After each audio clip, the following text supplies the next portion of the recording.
그러면은 세금을 제때 안 내고 아니 뭐 예를 들어서 누구는 뭐 7월 30일까지 세금 내는 사람이 있고 아니 나 뭐 가진 돈이 좀 부족하니까 내가 한 두 달 있다 내야지 뭐 이러고 9월에 내는 사람하고 똑같을 수는 없지 않습니까? 그래서 법정 신고 내에 내는 사람하고 안 내는 사람하고 차별을 뭘로 하느냐? 결국은 안 내면 가산세를 부과합니다.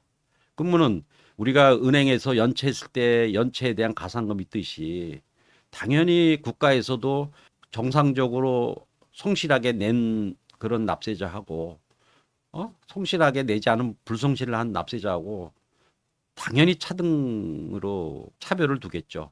근데 지금 우리가 금년에 현재 아마 금리가 은행 금리가 연 5%, 6%, 요 정도 현재는 그렇고 이제 뭐 들리는 얘기가 9월 정도에 미국의 금리가 인하될 거면은 좀 더 내려갈 거라고 하는데 현재 우리 그 시중 금리는 한 5, 6% 안팎이고요.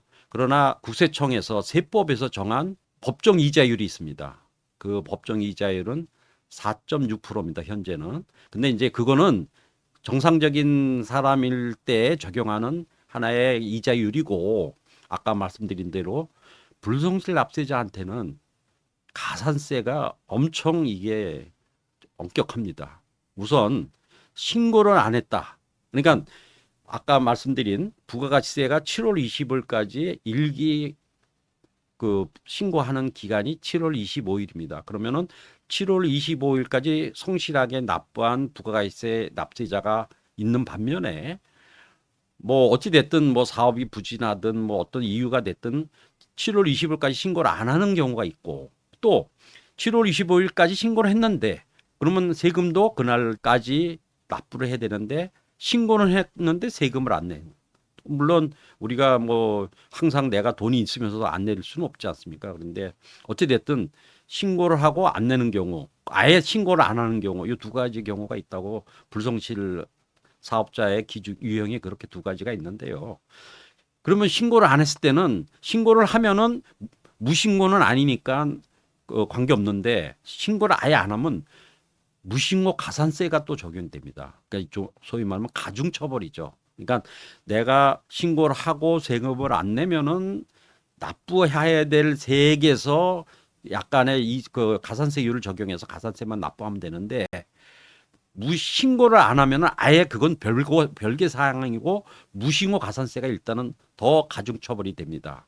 그래서 그 무신고 가산세가 우선 내가 내야 될 세금 이제 나중에 국가에서 신고 안 했으니까 이제 조사를 할 거 아닙니까? 그 조사에서 적출된 세금이 100원이다.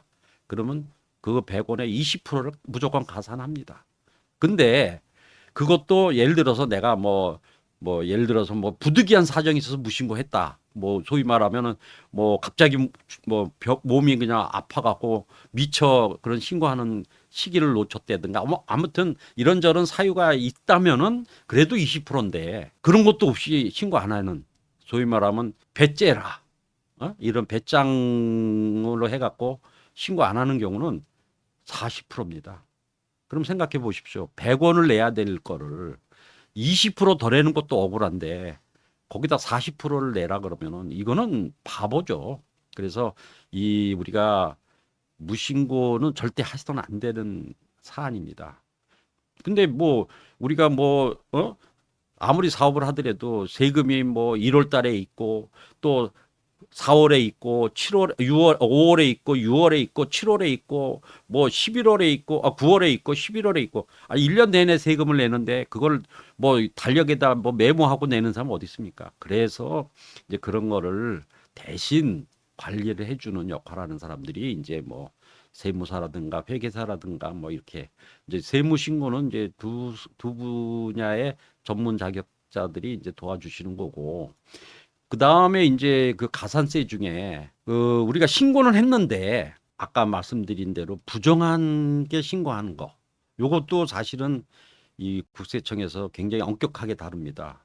그래서 그 부정하게 한다는 그런 행위에 해당되는 게 뭐냐면 이중장부라는 거 있습니다. 요새는 뭐 전산 시스템에서 뭐 관리를 한다 그래서 거의 우리가 그런 경우는 없다고 보는데 그래도 이 사람의 견물생심이라고 내가 평상시에 한 100원이 평균 소득이었는데 수입이었는데 어느 날 갑자기 1,000원이 됐어요.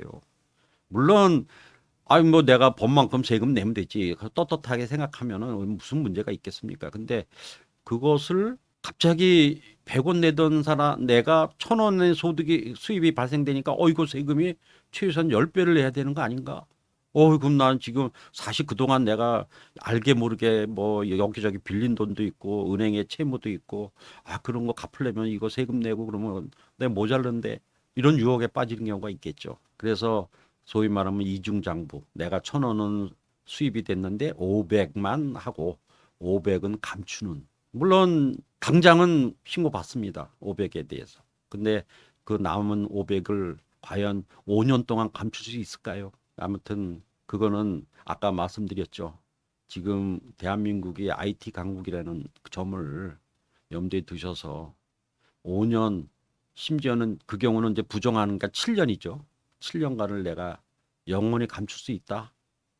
그거는 99% 어렵다고 봅니다. 그래서 지금 그런 부정한 행위는 안 하는 게 그다음에 우리가 뭐 아까도 말씀드렸지 어찌됐든 거짓 증빙 그다음에 허위 문서 이런 거는 절대 만들어서도 안 되고 또 만든 상대방한테 받아서도 안 되고 그다음에 이 그 그런 기록한 장부를 이제 내가 신고했으니까 나 이거 감추고 싶다. 그래서 그걸 파기하는 경우 이런 것도 다 부정행위입니다. 원래 장부는 최소한 법정으로 5년간 기록 보관하도록 그렇게 법에서 정해놓고 있으니까 5년간은 장부를 보관해야 됩니다. 그래서 절대 그런 부정한 방법의 그런 어떤 행위가 있어서는 안 된다고. 그 다음에 그러면 뭐 우리가 그런데 이제 아까 말씀드린 대로 정상적인 신고는 했습니다. 근데 했는데 내가 부득이한 사정이 있어서 못 냈다. 그 다음에 신고는 내가 100을 했는데 사실은 알고 보니까 200이었습니다. 그래서 200인 매출을 그 뭐 쉽게 얘기하면은 신고하면은 세금 부담되니까 내가 이거 일반 100만 신고하고 100은 나중에 신고해야지. 뭐 이렇게 우리가 과소 신고하는 경우 이런 경우도 또 가산세. 근데 이제 우리가 통상적으로 그래 좀 어떻게 뜻하지 않게 우발적으로 적게 신고했다 이렇게 인정되면 그나마 10% 가산세면 부담합니다. 근데 뭐 이 사람 가만 보니까 이 사람이 의도적으로 분명히 자기가 저기 자기가 적게 신고하려고 의도적으로 했다. 그러면 또 그 경우에 가산세가 40%가 됩니다. 그래서 우리가 이 가산세라는 게 우리가 그 은행의 금리를 생각하면 이게 엄청난 고리입니다. 그래서 제 이제 개인적인 생각은 내가 지금 그 세금 낼 돈이 좀 부족하다.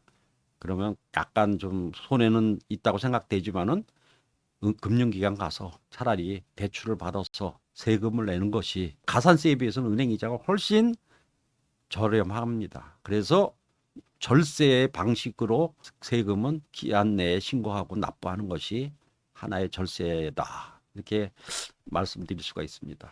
물론 이제 아까 그 신고와 관련된 가산세도 있고요.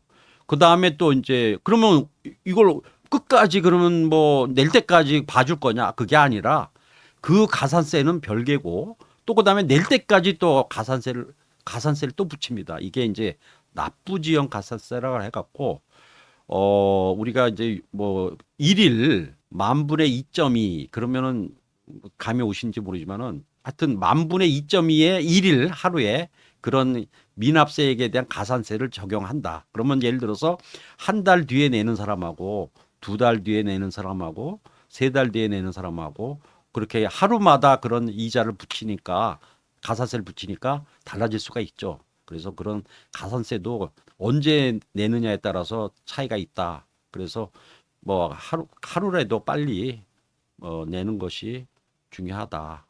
이외에 이제 우리가 사업을 하는 분들한테 해당되는 얘기인데요. 그러니까 국세청에 제출해야 될 그런 서류가 있습니다. 예를 들어서 내가 일시적으로 지급하는 사업소득 같은 경우는 지급조서 명세서가 있는데 그런 경우도 반드시 국세청에 신고를 해줘야 되는데 신고하고 제출해야 되는데 그 지급 명세서 제출하면 또 그거에 대한 가산세. 그다음에 우리가 영수증 소위 말하면 영수증을 받아야 되는데 안 받을 경우에는 또 그 뭐 영수증 미수치 가산세라는 게 있고요.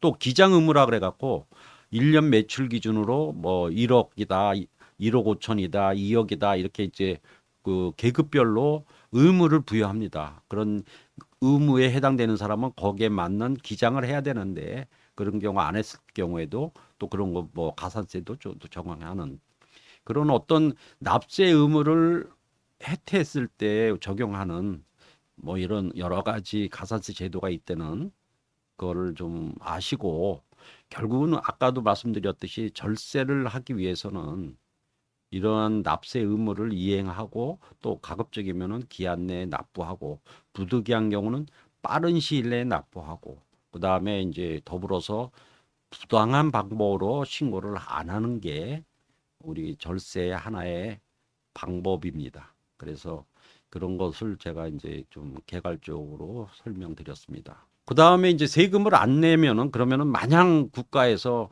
세금 낼 때까지 주는 건 아닙니다. 그래서 소위 말하면 이제 세금을 안 낸 경우에 이제 행정적으로 체납이라고 합니다. 세금을 안 냈으니까 체납이라는데 그 체납을 하게 되면은 아까 우리 그 행정기관이 행정 관서들이 다 전산 시스템에서 연결이 돼 있다 그랬죠.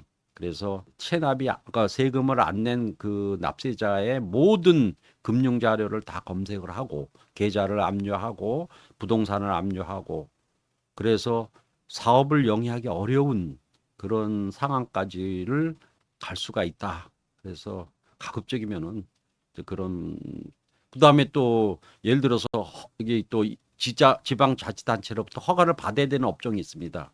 그래서 또 그런 인허가까지 제한을 하고 또 심지어는 또 내가 무슨 수출을 하는 무역을 하는 그런 사업을 하면은 해외를 가는 게 굉장히 중요하지 않습니까? 그런데 국세를 5천만 원 이상 체납하는 경우는 그 출국 규제까지 하는 뭐 이런 여러 가지 불리하게 행정처분을 받을 수 있고요. 그다음에 또 국세청에서도 그래도 또 세금 안 내는 사람들에 대해서 체납액이 2억 원 이상인 경우는 그 국세청 홈페이지에 게재합니다. 그래서 그 납세 의무자로서 불성실한 그 고액 체납자다. 그래갖고 매년 국세 그청 홈페이지에다 또 수록도 하고 여러 가지로 사회 활동하는 데 있어서 세금을 안 내는 거에 대한 페널티가 굉장히 강하다. 그래서 이제 그런 경우에 이제 아무튼 그런 아까 말씀드린 부담해야 되는 건 물론이고 그런 법적으로 그런 어떤 행정 처분까지 이제 뭐 다 이렇게 우리가 감수해야 되는 이제 그런 경우가 있다는 거를 아시고 가급적이면은 그런 좀 어려운 상황까지 가지 않도록 이렇게 우리가 참 잘 그런 부분을 좀 정하고 물론 그래도 나는 그 여러 가지 진짜 특수한 상황에 의해서 낼 수 없는 경우가 있죠. 그런 경우는 뭐 국가가 그렇다고 뭐 그 세금에 대해서 그 사람의 모든 인권을 다 그렇게 묶을 수는 없지 않냐. 너무 가혹하다. 물론 그런 부분도 있습니다. 그래서 이제 여러 가지 아까 그런 국세 행정 관서에서 그런 여러 가지를 다 체크해서 이 사람은 진짜 재산이 없구나. 낼 능력도 없고 그런 경우는 또 거기에 맞는 또 그 행정 조치를 합니다. 그거는 뭐 거의 우리 구독자분들은 거기에 해당되는 경우가 아니라 그 부분은 제가 일단 설명은 안 하도록 하겠습니다. 아무튼 절세와 탈세의 구분, 그다음에 우리가 절세라는 게 뭐 어쨌든 합법적인 범위 내에서 하는 부분도 있지만은 아까 같은 그런 의무를 이행하지 않으면서 발생되는 여러 가지 중한 가산세 부담 이런 것들도 그 절세를 하기 위해서는 꼭 필요한 절차다.